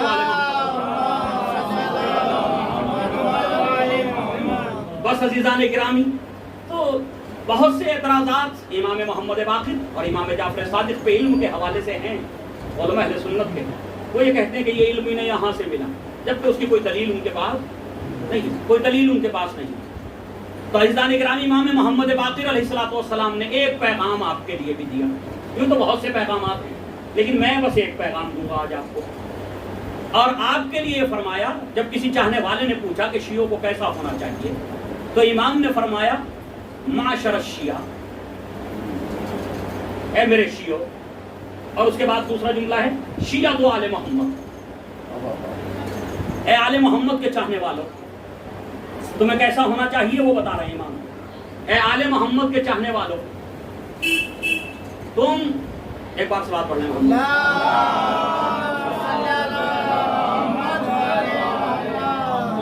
اے آل محمد کے چاہنے والوں, تمہیں چاہیے کونو نمرۃ الوسطی, یہ جملے ہیں نمرۃ الوسطی, کہ تم, اب یہ نمرہ کسے کہتے ہیں ذرا وہ سمجھ لیجئے, ایک منٹ میں سمجھا دیتا ہوں. نمرہ کہتے ہیں عربی زبان میں تکیے کو, نمرہ کہتے ہیں عربی زبان میں تکیے کو. تم ایک ایسا تکیہ قرار پاؤ کہ جو بیچ میں رکھا ہوتا. اور فرمائیے ذرا, یعنی یہ جو جملہ ہے نا کہ ایک ایسا تکیہ اپنے آپ کو بناؤ جو بیچ میں رکھا ہوتا، وسطی یعنی بیچ میں، بیچ کا تکیہ قرار دو. کیا مطلب؟ کہ جب ادھر کا آدمی سہارا چاہے، یہی ہے نا، بیچ میں تکیہ رکھ دیجیے آپ. جب اس طرف کا آدمی بیٹھا ہوا آدمی سہارا چاہے گا تو تکیے پہ ٹیک لگائے گا. غور فرمائیے گا. جب دوسری طرف کا آدمی سہارا چاہے گا، تھک جائے گا بیٹھے بیٹھے، تو وہ بھی اس تکیے پہ ٹیک لگائے گا. کیا مطلب؟ تم بیچ میں اس طرح سے بن جاؤ کہ چاہے مخالف ہو یا اپنا ہو، تم سے سہارے کو طلب کرے، تم سے مدد طلب کرتا ہوا نظر آئے. تمہیں ایسا ہونا چاہیے، تمہیں ایسا ہونا چاہیے. اب اس کے بعد فرماتے یرجو الیکم الغالی، تاکہ غلو کرنے والے تمہاری طرف واپس پلٹ آئیں. غلو کون کہتا ہے؟ غلو کون کرتا؟ جو اہل بیت کی شان میں غلو کرتے ہیں، نعوذ باللہ اللہ تک پہنچا دیتے ہیں کہ یہ بھی اللہ کے ساتھ شریک ہے، ان کی منزلت کو بہت زیادہ بڑھا دیتے ہیں. تو امام فرما رہے ہیں کہ ایسے ہو جاؤ کہ یرجو الیکم الغالی، کہ غالی تمہیں دیکھ کر کے پلٹ آئے کہ بھئی اگر ایسا ہوتا تو یہ بھی تو شیعہ ہیں، یہ کیوں خدا نہیں مانتے. یعنی نصیری تمہیں دیکھیں تو اپنے آپ کو سنبھال لیں، اور جو شک کرتے ہیں اہل بیت کی ولایت میں، ہماری ولایت میں، وہ تم سے ملحق ہو جائیں، وہ تم سے مل جائیں.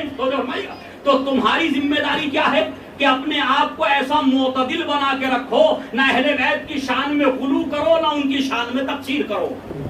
اور اگر یہ منزلت ہمیں مل جاتی تو ہزاروں لوگ ادھر سے نکل آتے اور ہزاروں لوگ جو ہم میں سے ادھر چلے گئے وہ بھی واپس آ جاتے. صلاۃ پڑھے محمد. تو نمرۃ الوسطی قرار پاؤ، یعنی بہت زیادہ جو ہے وہ تقصیر کرنے والے بھی نہ بنو. ہر بات میں یہ بھی شک نہ کرو کہ امام نے یہ کیسے کہہ دیا، یہ کیسے ہو گیا، یہ معجزہ کیسے ہو گیا. تو جو فرمائیے وہ بھی نہ ہو. اور یہ بھی نہ ہو کہ جی ان کو خدا تک پہنچا دو، سب کچھ انہیں کو دے دو، سب کچھ یہ کہہ دو بس یہی اور کچھ نہیں ہے، خدا بھی ٹھیک. تو وہ نہیں ہو سکتا. تو غالیوں کی مذمت ہر امام نے کی. غلو سے کام نہ لینا. جہاں سے رب کے اور اللہ کے حدود شروع ہوتے ہیں وہاں سے پہلے ٹھہر جانا، اب اس سے آگے تجاوز نہ کرنا. لیکن لوگ مولائیت میں بہت آگے بڑھ جاتے ہیں. ایسے ہی ہے نا، مولائیت میں بہت آگے بڑھ جاتے. کبھی نبی کے ساتھ علی کا موازنہ ہے، کبھی ابو طالب کے ساتھ نبی کا موازنہ، کبھی حسن و حسین کے درمیان موازنہ، کبھی حسن اور امام علی کا موازنہ. بھائی ان موازنوں کی ضرورت نہیں ہے. فرمائیے گا یہ موازنے کرنے کی، یہ مقابلے کرنے کی ضرورت نہیں ہے. ان کو خداوند عالم نے جس کو جو مقام عطا کیا تھا وہ ایک ذمہ داری کے لیے کیا تھا، اور ہر ایک نے اپنی ذمہ داری کو نبھایا. اگر حسن کی جگہ حسین ہوتے تو وہی کرتے جو حسن نے کیا، وہی کرتے، کیونکہ اس وقت ان کی ذمہ داری وہی ہوتی. امام زین العابدین کی جگہ حسین ہوتے تو وہی کرتے جو امام زین العابدین علیہ الصلوۃ والسلام نے کیا. لیکن عزیز و ائمہ علیہ الصلوۃ والسلام کے یہ فضائل اور یہ مناقب اور یہ علمی کارنامے کبھی بھی دشمن کو جو ہے راس نہیں آئے. دشمن نے جب دیکھا تو ان کی طرف نظریں اٹھا کے دیکھا کہ یہ ہماری حکومت کے لیے خطرہ ہو سکتی ہے. جیسے جیسے ان کی علمی اور تقوی کی اور اسلامی خدمات کی شہرت بڑھتی جاتی تھی ویسے ویسے دشمنی میں اضافہ ہوتا جاتا تھا. ہشام ابن عبد الملک نے آپ کو جو ہے وہ آج ہی کی تاریخ میں، یہ تاریخ بھی شیعوں کے لیے، اہل بیت کے چاہنے والوں کے لیے قیامت سے کم نہیں ہے. کیوں؟ اس لیے کہ وہ علم کہ جو دنیا تک پہنچنا تھا، جسے اور واضح ہونا تھا، اگر امام محمد باقر علیہ الصلوۃ والسلام اور اس دنیا میں باقی رہتے تو شاید اور جو ہے علم کے منارے بلند ہوتے، اور علم کے منارے بلند ہوتے. لیکن امام کو جو ہے وہ اس دنیا میں رہنے نہیں دیا. ہمیشہ حکومتوں نے، حاکموں نے اپنی حکومتوں کو بچانے کے لیے ان کی علمی، ان کی اخلاقی، ان کے کردار، ان کی اسلامی خدمات کی وجہ سے ان کو جو ہے وہ زہر دی پایا. یہ اکثر ائمہ کے ساتھ ہوا، سوائے امام علی اور حضرت امام حسین علیہ الصلوۃ والسلام کے علاوہ باقی تمام ائمہ علیہ الصلوۃ والسلام کو زہر سے شہید کیا گیا. اور آج کی جو ہمارے مولا امام محمد باقر علیہ الصلوۃ والسلام ان کو بھی زہر دیا گیا. بھائی یہ زہر، اس کے لیے طریقے الگ الگ بتائے گئے. ایک روایت تو یہ کہتی ہے کہ زین میں زہر رکھا گیا اور وہ زہر اتنا سخت تھا، اتنا تیز اثر زہر تھا کہ وہ جسم پہ لگنے کے بعد جسم کے اندر سرایت کر رہے تھے. یعنی ایسے زہر آمادہ کیے جاتے تھے اس وقت. وہ زہر اثر کرنے لگا. اور بعض روایات میں ہے کہ کھانے میں زہر دیا گیا, کھانے میں زہر دیا گیا, اور جب آپ نے زہر کھا لیا, وہ کھانا کھا لیا, مسموم کھانا, تو تاریخ کہتی کہ آہستہ آہستہ وہ زہر آپ پہ اثر کرتی. زہر کا کام ہے, اس چیز کا کام ہے کہ وہ اثر کرے. اب جب وہ اثر کرنے لگا تو آپ بیت الشرف میں وارد ہوئے اور ایک مرتبہ تڑپنے لگے, بستر شہادت پہ کروٹیں بدلنے لگے. ہاں عزیزو, چاہنے والے موجود تھے, تلامذہ موجود, شاگرد موجود تھے, امام کے چاہنے والے موجود تھے, اور امام جعفر صادق علیہ السلام بھی موجود تھے. باپ کی یہ حالت دیکھی تو یقیناً بیٹے سے صبر تو نہ ہوا. بیٹا بار بار باپ کے قریب آتا ہے, پوچھتا ہے بابا یہ آپ کی حالت کیا ہو رہی ہے. بیٹا ہے کہ جو سر و سینہ پیٹ رہا ہے, باپ ہے کہ بستر شہادت پہ کروٹیں بدل رہا ہے. عزیزو, اسی عالم میں گھر کے اندر شور برپا ہے, ماتم کی آوازیں بلند ہو رہی ہیں. لوگ پھر ایک امام, پھر ایک معصوم اس دنیا سے جا رہا ہے. بنی ہاشم میں جو ہے وہ آواز گریہ بلند ہے. تاریخ کہتی ہے کہ ہاں اس کے بعد یہ اہتمام کیا. آپ کی بیٹیوں میں ایک بیٹی کا نام زینب بھی ہے. آپ کی امام محمد باقر علیہ السلام کی بیٹیوں میں ایک بیٹی کا نام زینب بھی ہے. لیکن میں کہوں گا مولا ارے زینب تو ہیں آپ کی بیٹی, لیکن اس زینب کو کوئی ایسا دیکھنے کو تو نہیں ملا, کوئی آپ کے سر پہ زخم کے نشان تو نہیں ہے. مولا آپ کا سر شگافتہ تو نہیں ہے. ہاں آپ جو تڑپ رہے ہیں اس کا اثر تو اولاد پہ ہوگا, اولاد گریہ تو کرے گی. عزیزوں, وہ وقت بھی آیا کہ آپ کا جنازہ تیار ہوا, غسل و کفن دے دیا میرے مولا امام جعفر صادق علیہ السلام نے, اور ایک مرتبہ چاہنے والوں کے مجمع میں چاہنے والوں کے ساتھ آپ کے جنازے کو اٹھایا.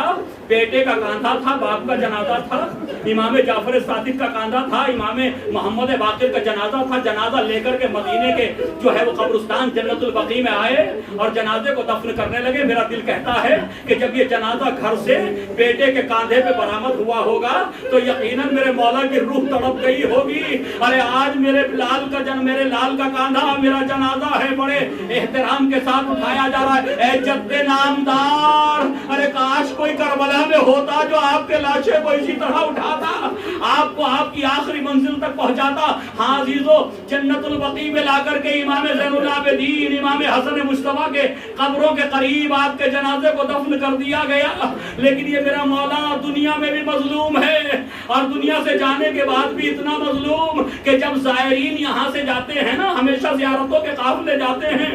عزیزو, جب ہم جاتے ہیں نا اور پہلی مرتبہ جو جا چکا ہوتا ہے وہ جب قریب پہنچتا روزے کے اور ہمیں بتاتا ہے کہ دیکھو مولا کا مینار نظر آ رہا ہے, مولا کا گنبد نظر آ رہا ہے, تو عزیزو بے ساختہ انسان گریہ کرنے لگتا ہے. اسی سفر کے عالم میں اسی بس میں کھڑا ہو جاتا ہے. ارے میرے مولا کا مزار نظر آ رہا ہے, گنبد نظر آ رہا ہے. کبھی کہتا ہے یہ دیکھو غازی عباس کے روزے کا منار نظر آ رہا ہے. جب نجف جاتے تو پتہ چلتا علی کے روزے کا منار نظر آ رہا ہے. جب سامرا اور کاظمین جاتے تو باقی ائمہ کے مزارات کے گنبد اور مینار نظر آتے ہیں. لیکن ہاں عزیزو, امام محمد باقر اور امام جعفر صادق, امام زین العابدین, امام حسن مجتبیٰ, ارے ایسے مظلوم ہیں کہ دنیا میں بھی مظلوم تھے, دنیا سے جانے کے بعد بھی مظلوم ہیں. عزیزو, جب جنت البقیع جائیے گا تو یہ پتہ نہ چل سکے گا کہ مولا حسن کی قبر کون سی ہے, مولا سید سجاد کی قبر کون سی ہے, مولا امام محمد باقر کی قبر کون سی ہے, امام جعفر صادق کی قبر کون سی ہے. بے اختیار ایک مومن چاہنے والا تڑپ جاتا ہے. ارے صرف اینٹوں کے نشان ہے, نہ کوئی چراغ ہے, نہ کسی طرح کا کوئی اہتمام ہے. دور سے کھڑے ہوئے لوگ زیارت کر رہے ہوتے ہیں, تڑپ رہے ہوتے ہیں. میں کہوں گا جب چاہنے والوں کی یہ حالت ہوتی ہے, ارے جب وقت کا امام جنت البقیع آتے ہوں گے, اپنے آبا و اجداد کی مسمار قبریں دیکھتے ہوں گے, تڑپ جاتے ہوں گے. اے میرے معبود, کب تک امتحان لے گا؟ یہ جوان بیٹا موجود ہے, یہ آبا و اجداد کی قبریں ہیں جن پہ کوئی چراغ جلانے والا نہیں ہے. ان قبروں کو مسمار کر دیا گیا. میرے معبود, کب تک صبر کروں؟ انا للہ و انا الیہ راجعون. سیعلم الذین ظلموا ایہم منقلب ینقلبون. بارہلا محمد وآل محمد کا واسطہ. اس ذکر محمد و آل محمد کے ذریعے سے مرحومین کے درجات میں اضافہ فرما, بالخصوص حاضرین مجلس کے درجات میں, مرحومین کے درجات میں اضافہ فرما. بارہلا محمد و آل محمد کا واسطہ. جب تک اس دنیا میں رہیں محبت اہل بیت کے ساتھ رہیں, جب اس دنیا سے جائیں محبت اہل بیت کے ساتھ جائیں. میرے معبود,